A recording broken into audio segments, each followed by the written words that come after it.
as I explained at the end of the previous slide, and the superficial divergence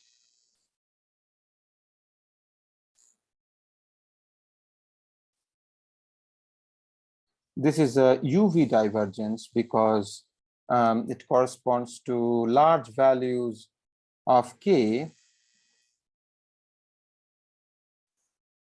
It's ultraviolet divergence, and this happens when omega, the superficial degree of divergence, is greater than or equal to 0. In this case, we say that the diagram is superficially divergent.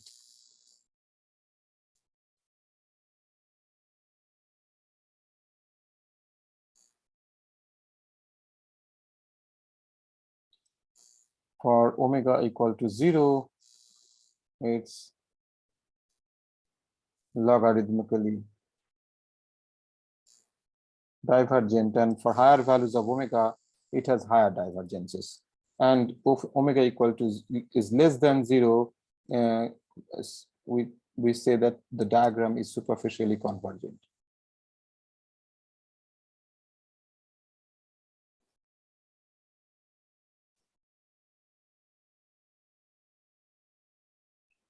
Now let's take a look at this position space representation of this divergence, position space interpretation, because we have been dealing with the momentum space expressions.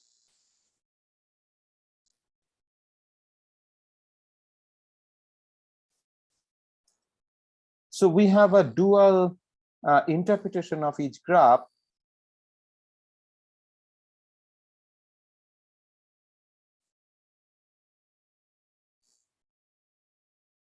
We have discussed it earlier, but not in a focused manner. Maybe for every diagram, suppose I consider this diagram here.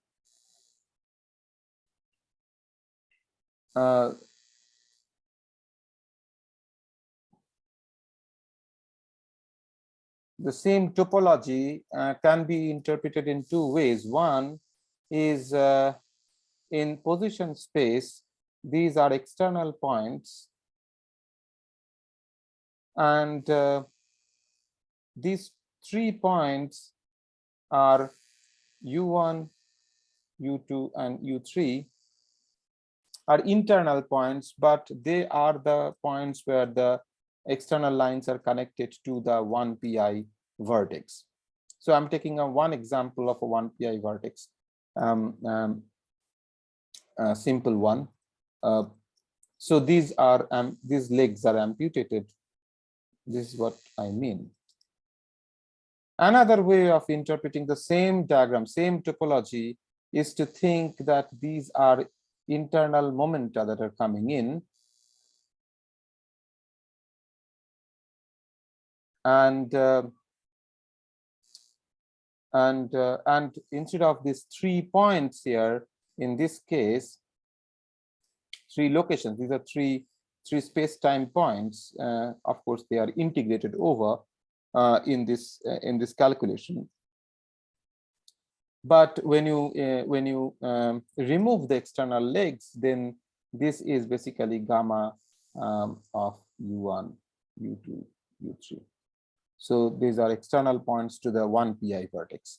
Now in here, we have a loop momentum flowing in the loop, and we have these things cut. Okay.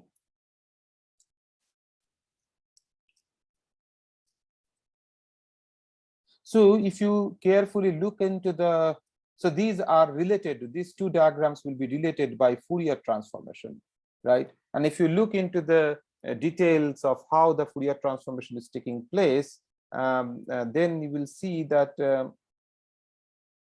this AL integration is coming from the propagators that are connecting these points. This propagator will have the Fourier transformation, and that will give rise to this AL integral. So the AL integral is related to these 3 points in that in that manner. Okay, so if you take the relation between the position space and momentum space vertices will be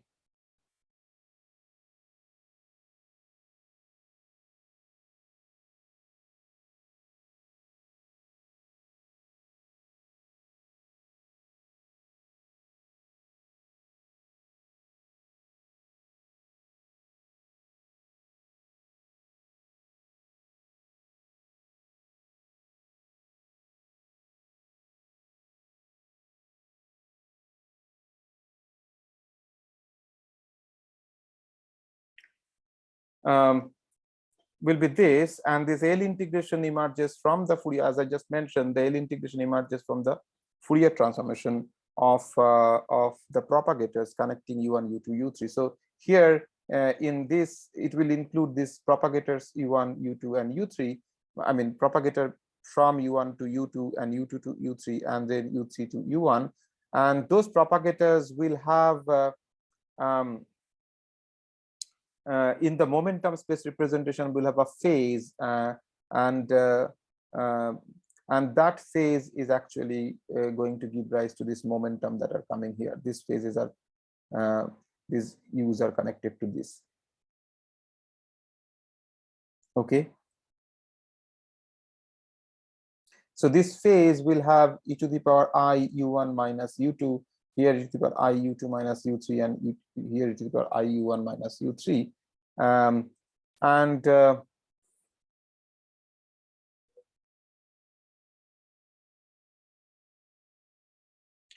those phases from coming from here, from the propagator, will combine with these phases, and then you will perform this U integration, and this process will leave one momentum. In each propagator there is a momentum integral as well, and so one momentum integral will be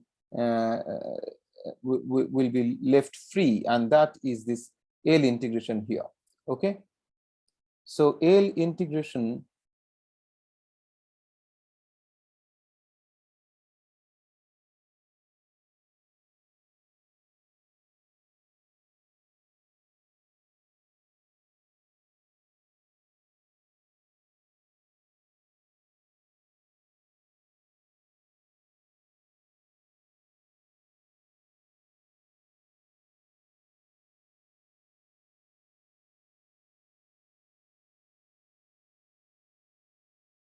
and this Fourier transformation has an uncertainty principle.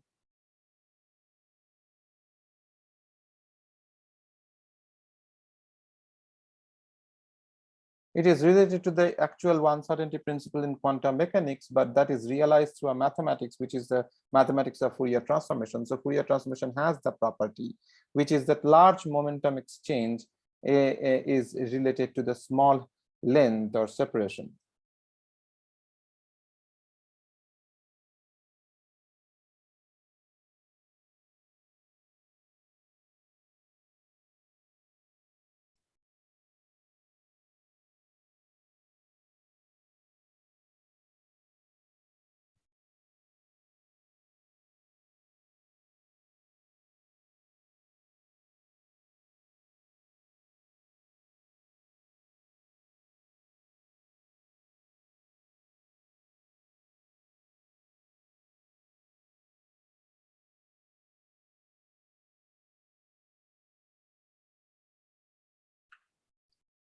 So large L and corresponds to U's being closer. And the region that we considered earlier, that the particular angle theta c and large K, if we call that region the RC, then that is all U's coincide. That's a coincident region. Okay, so this RC is what I described earlier. All Cartesian momentum component having the same value K, and K being large. Okay, So that's when the use is, so from that portion we had found that K integral is going to be divergent, and that large K corresponds to the fact that all U's are close to each other, which means they coincide. So let's take an example.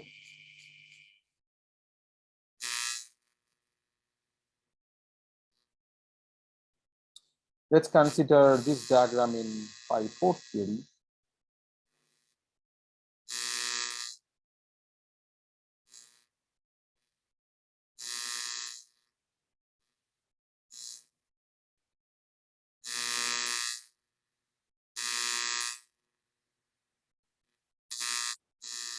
Euclidean.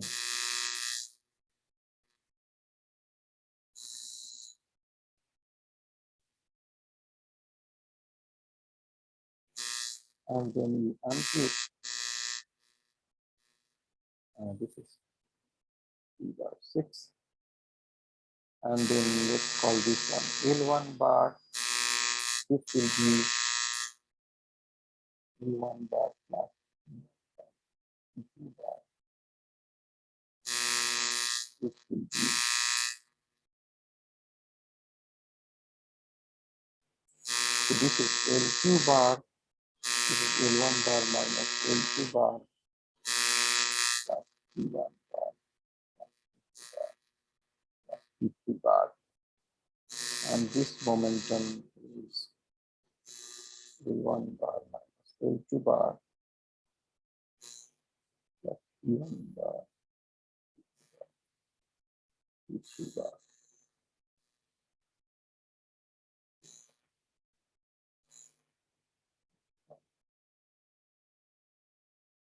Okay.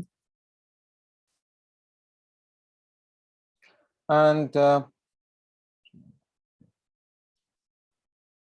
so this is a two-loop diagram. There are two loops, and altogether 1, 2, 3, 4, 5 internal loop propagators. So I2, 5,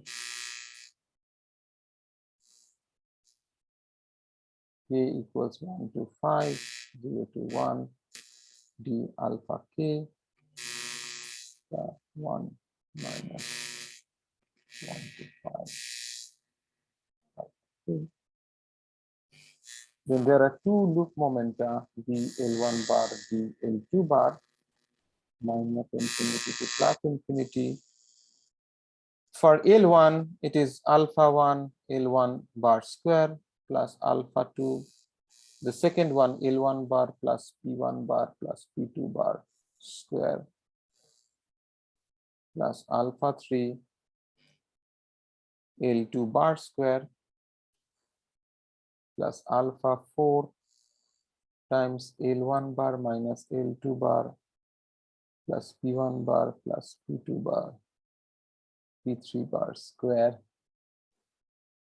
plus alpha 5 L1 bar minus L2 bar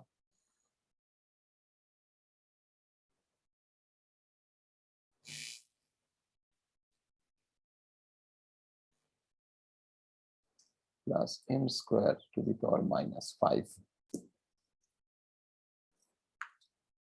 Then RC, the region, is going to be all Li bar given by k, k, k, d components, all k, I equal to 1 and 2, and k large. This is the region. And therefore, if you by the same argument that I given, the alpha integral and then angular integral, and then dk infinity k to the power, so there are basically two d-dimensional momentum integrals. So the total space dimension is 2d. So 2d minus 1, that is the radial part, divided by, you see, each one of them, alpha 1 square will become k square. Okay, alpha, L1 bar square will become K square. L1 bar plus P1 plus P2, this P1 plus P2 dependence will drop. This will also be K square. This will also be K square. But L1 minus L2 will have, so first, because they are large, these will drop out, and L1 minus L2 will be so L1 square plus L2 square minus 2 L1 dot L2. This L1 dot L2 will give you K square. L1 square, L2 square, both will give you K square. So this will cancel and will be 0. So L1 minus L2 are not going to be, this term will not going to be there. So this term, those two terms are not going to be there. Only alpha 1, alpha 2, and alpha 3 are going to be there. So that's alpha 1 plus alpha 2 plus alpha 3 times K square whole to the power 5. Okay, and that is exactly the same expression you see here. So we have this as coming out as an overall factor multiplying K to the power 2n, and you see there is sum over K alpha K, but then there is a sum over J A K J. If sum over J A K J is 0, then that corresponding alpha will not appear. That's precisely what is happening for these cases. So this is sum over K A K J. So for the K4, K equal to 4, alpha 4, this is A4J plus 1 and minus 1, and they are cancelling. So sum over J A4J. Similarly, sum over J A5J, they are also, that is also 0. So that's why alpha 4 and alpha 5 drop out. But it's not important for our particular thing that we want to look at, which is the superficial degree of divergence, and that's K to the power 2d minus 1 minus 10. So you don't take minus 1, it is 2d minus 10, 2d minus 10.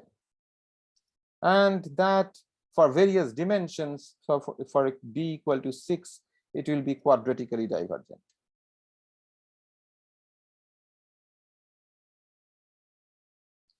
For d equals 5, it is 0, and therefore logarithmically divergent. And d equal to 4, it is minus 2, so it is superficially convergent. So this is how we can decide whether the diagram will be superficially divergent or superficially convergent.